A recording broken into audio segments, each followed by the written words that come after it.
हवामान बदलाच्या काळात रासायनिक तसंच विकतची सेंद्रिय खतं आणून केली जाणारी शेती परवडत नसल्याचा अनुभव श्यामलाल छानवाल या निवृत्त तालुका कृषी अधिकाऱ्याचा आहे। दुष्काळी मराठवाड्यातली मोसंबीची बागायती वाचवायची असेल तर सुभाष पाळेकरांचं नैसर्गिक शेतीचं तंत्र अतिशय फायदेशीर असल्याचा त्यांचा वर्षभरातला अनुभव आहे। यंदा त्यांनी 6.5 ते 7 एकरातल्या मोसंबीपासून 90 टन उत्पादन अपेक्षित आहे, तर यासाठी जेमतेम 35,000चा खर्च आल्याचं त्यांचं म्हणणं आहे। यापासून 18 लाखांचं उत्पन्न आणि 17.5 लाखांचा नफा हाती येणार आहे। नैसर्गिक पद्धतीच्या या शेतीत एका झाडाला 100 किलोपर्यंत माल हाती येतोय। श्यामलाल छानवाल यांच्या नैसर्गिक शेती पद्धतीच्या मोसंबी शेतीची पाहणी करण्यासाठी आज आपण दुष्काळी औरंगाबाद जिल्ह्यात जाणार आहोत। रासायनिक खताचे भाव आज 1200 रुपये ते 1400 रुपयापर्यंत गोणीचे भाव झालेले। हे जर गोणी आपण विकत आणली आणि शेती केली तर ही शेती परवडणारच नाही असं निश्चित झालेलं आहे आज। तर याला नैसर्गिक शेतीच करणं लागणार आहे, त्याच्याशिवाय पर्याय नाही राहणार। आणि शेतकऱ्याचं जीवन जर चांगल्या पद्धतीने जर जगायचं असलं तर त्याला नैसर्गिक शेतीशिवाय पर्याय नाही। आजवर नैसर्गिक शेती करण्याकडे सर्वसाधारण शेतकरी वळताना दिसत होते, पण वैजापूरच्या निवृत्त तालुका कृषी अधिकाऱ्यांनी नैसर्गिक शेतीचा प्रयोग करून ती किफायतशीर असल्याचं दाखवून दिलंय। पूर्वी रासायनिक पद्धतीनं शेती करून साधारण 2 ते 2.5 लाख रुपये त्यांना 6 एकरसाठी खर्च यायचा। तोच खर्च आज नैसर्गिक पद्धतीनं शेती केल्यामुळं फक्त आणि फक्त 35,000 त्यांना 6 एकरसाठी आलेला आहे। एकूण त्यांचे 1100 झाडं आहेत। तर त्यांनी कसं नियोजन केलं आहे, कशा पद्धतीनं बाग फुलवली, कुणी त्यांना मार्गदर्शन केलं आहे, हे आज आपण बघणार आहोत। परसोड गावातल्या शालमाल छानवाल यांची 30 एकर शेती आहे। ही शेती त्यांची 3 मुलं एकत्र कुटुंबाच्या मदतीनं करतायत। गेल्या 2 वर्षांपासून या भागात सातत्यानं दुष्काळाला तोंड द्यावं लागतंय। दुष्काळात इथली शेती देखील होरपळली आहे। आपण या धरणाच्या भिंतीवर उभे आहे, आपण बघू शकतो की हे बघा लांब लांबपर्यंत तुम्हाला पाण्याचं शितोडं सुद्धा दिसणार नाही या धरणामध्ये। 3 वर्षापासून हे डॅम खाली, त्यामुळे शेतकऱ्याची फार परिस्थिती नाजूक झालेली। सततचा दुष्काळ, शेतीचा वाढलेला उत्पादन खर्च आणि हवामानाची अनिश्चितता यामुळे खर्चिक रासायनिक शेती परवडत नसल्याचं छानवाल बंधूंच्या लक्षात आलं। मग त्यांनी वडिलांच्या मार्गदर्शनानुसार नैसर्गिक शेती तज्ज्ञ सुभाष पाळेकर पॅटर्ननुसार 0 खर्चाच्या शेतीकडे वळण्याचा निर्णय घेतला।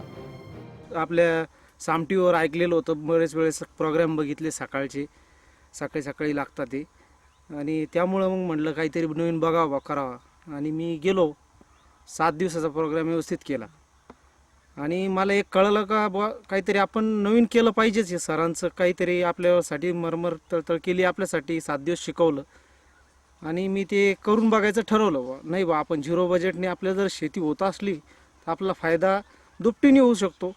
समजा आता रासायनिक खत आणायचं ठरलं दुकानामध्ये, एका गोणीची किंमत 1000च्या पुढंच निघालेली आहे। पेस्टिसाईडची किंमत एक जर औषध आणायचं असलं 5 गुंठ्याला मारायचं 1000 रुपयाच्या पुढंच लागतं।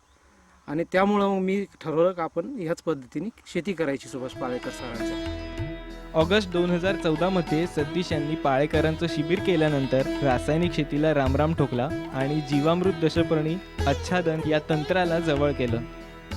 एप्रिलला ह्या वारासाठी ताण दिलेला होता आणि 2014 मध्ये जून महिन्यामध्ये याला पाणी सोडलं।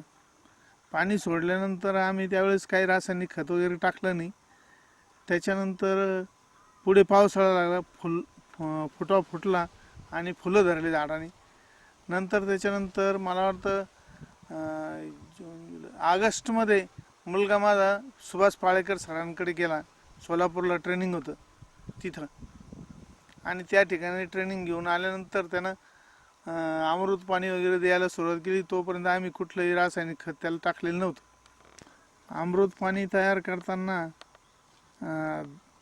साधारण 10 लिटर गोमूत्र घ्यायचं, 10 किलो गावरान गाईचं शेण घ्यायचं आणि 1.5 किलो गूळ आणि बेसन पीठ घ्यायचं 1.25 किलो।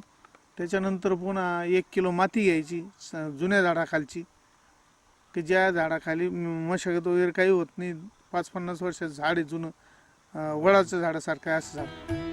छानवाल यांनी जीवामृताचा वापर केल्यानं त्यांचे 7 एकरातल्या रासायनिक खतं आणि कीटकनाशकांवरील खर्चाचे किमान 1.5 ते 2 लाख रुपये वाचले। शिवाय बागेतून नफ्याची हमी वाढली तर पाणी वापरामध्येही 30% बचत झाली. त्याचा त्यांना दुष्काळात दिलासा मिळालाय.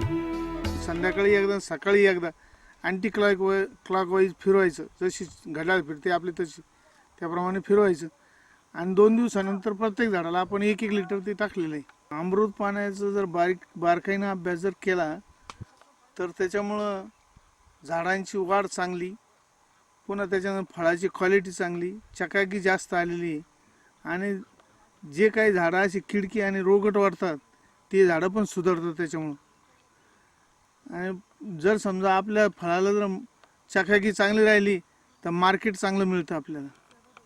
या दृष्टीने त्याचा फायदाच होतो आणि जमीन नेहमी भुसभुशीत राहते. त्याच्यामुळं जी जुन्या झाडाखालची माती टाकतो त्याच्यात गांडुळाचे अंडे असतात आणि त्या अंडे आपल्या झाडाला टाकल्यानंतर, अमृत पाणी टाकल्यानंतर ते अंडे जास्त वाढतात इथं झाडाखाली आणि ते सतत जमीन भुसभुशीत करायचं काम चालू राहतं त्यांचं. केवळ 8 महिन्यांच्या काळात छानवाल बंधूंना नैसर्गिक शेतीचा अतिशय चांगला लाभ मिळू लागलाय. गेल्या हंगामात त्यांना प्रत्येक झाडावर सरासरी 40 ते 45 किलो फळांचं उत्पादन हाती आलं होतं. यंदा तेच उत्पादन 90 ते 100 किलोवर गेलंय. कमीत कमी 25 ते 30 फळं असतील इकडे. हो आहे. आधी माझ्या हाताला पण तोलणी अशी झाली. अतिशय म्हणजे एक क्वालिटीचा माल निघलेला आहे. त्याला आम्ही एकदम व्यवस्थितशीर पद्धतीनं सुभाष पाळेकर साहेबाच्या हिशोबानं आम्ही शेतीचं एक प्रकल्प योजना त्यांनी सुरू केलेली, त्याच्या हिशोबानं आम्ही केलेलं आहे.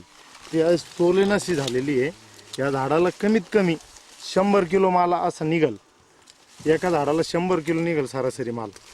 एकदम क्वालिटी फळ एक साईजचं आहे.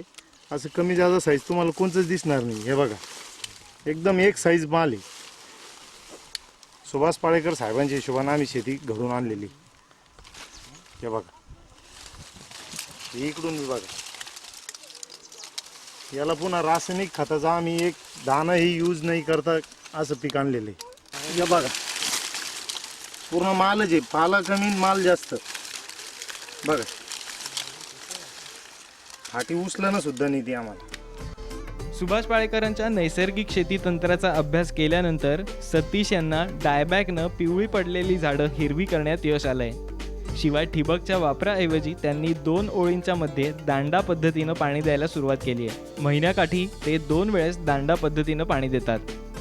ही जी ड्रीप आहे आपण आथरलेली, हे सध्या पाळेकर सरांच्या हिशोबाने हे चुकीचं आहे. एका जागेवर पाणी मुरतं, त्यामुळे आम्ही हे ड्रीप सध्या बंद केलेलं आहे. याच्यात पाणी सोडलेलं नाही ह्या बाराला. आम्ही जे काडी कचरा जो साईडला निघाला आपल्या वाढलेला होता कमीत कमी गुडघे इतकाला, हा जो काडी कचरा आहे आम्ही साईडनं जो उतरलेला होता तो उपटून आम्ही झाडांपटी पशीनच आच्छादन केलेलं आहे टोटल. त्यामुळे काय होतं, जमीन गारवा राहतो. हे बघा आता पाऊस येऊन कमीत कमी 15 ते 20 दिवस झाले, अजूनही ओलावा आहे याच्यात. अजूनही ओलावा आहे. हे काय हे ओलावा आहे आता ह्याच्यामध्ये भरपूर ओलावा आहे. त्यांनी काय करल तर झाडाच्या मुळ्यात त्या इथवर येत आहेत. जितक्या झाडाच्या मुळ्या पळतील तितके फळं वाढतील. या हिशोबाने या सिद्धांतावर आम्ही पाणी लांब घेतलेलं आहे, झाडापासून दूर घेतलेलं आहे. हे बघा इथं पाणी दिलेलं आहे. हे बघा ओलं आहे, एकदम ओलं आहे. आणि आम्ही जमिनीला पाणी देण्याआधी लाडू बांधतो का नाही बांधतो तो पहिलं बघतो. आणि जर हा लाडू फुटला तरच पाणी देतो. याला वापसा आहे या हिशोबाने पाणी देतो. आता सध्या पाण्यावर आलं होतं त्यामुळे पाणी दिलेलं आहे. आता आज छानवाल बंधूंना 7 एकरातल्या 1100 झाडांपासून किमान 90 टन मोसंबी उत्पादनाची अपेक्षा आहे. सध्या मोसंबीची काढणी सुरू असून त्याची विक्री 20,000 रुपये टनानुसार सुरू आहे. यानुसार त्यांना हंगामात 18 लाख रुपयांचं उत्पन्न अपेक्षित आहे. तर हंगामात जीवामृत, पाणी आणि मजुरी यासाठी आलेला जेमतेम 35 ते 50 हजारांचा खर्च वगळता त्यांना किमान 17.5 लाख रुपयांचा नफा हाती येणार आहे. आमचं जे 18 ते 20 लाख रुपयाचं उत्पन्न जे होऊ लागलेलं आहे हे फक्त आणि फक्त सुभाष पाळेकर साहेबांमुळे घडून आलेले आहे. मी शेतकऱ्यांना अशी विनंती करील की 0 बजेट शेती करा, आपण वळा, ही माझी नम्र विनंती. छानवाल बंधूंना त्यांच्या वडिलांनी काही वर्षापूर्वी नैसर्गिक शेतीकडे वळण्याचा सल्ला दिला होता, पण त्यांना तो रुचला नाही. अखेर वाढता उत्पादन खर्च आणि होणारं नुकसान लक्षात आल्यावर छानवाल बंधूंनी निवडलेला पर्याय आज मात्र फायदेशीर राहिल्याचं दिसतंय. आधी या 7 एकर क्षेत्राला मोसंबीच्या मला साधारणतः 2 ते 2.5 लाखापर्यंत खर्च जात होता. रासायनिक पद्धतीने करीत होतो तेव्हा, आणि आता मला 30,000पर्यंत खर्च लागलेला आहे फक्त पूर्ण. माझ्यापेक्षा मोठ्या व्यक्तींना एकच सांगू इच्छितो का झिरो बजेट नैसर्गिक शेती ही करावीत. मराठवाड्यातला शेतकरी आज दुष्काळामुळं मोसंबीच्या बागा तोडताना दिसतोय. अशा वेळी डायबॅक आणि सातत्यानं बदलणाऱ्या हवामानात मोसंबी शेती टिकवायची असेल, वाढवायची असेल तर पाळेकरांच्या तंत्रातूनच आशेचा किरण दिसतोय.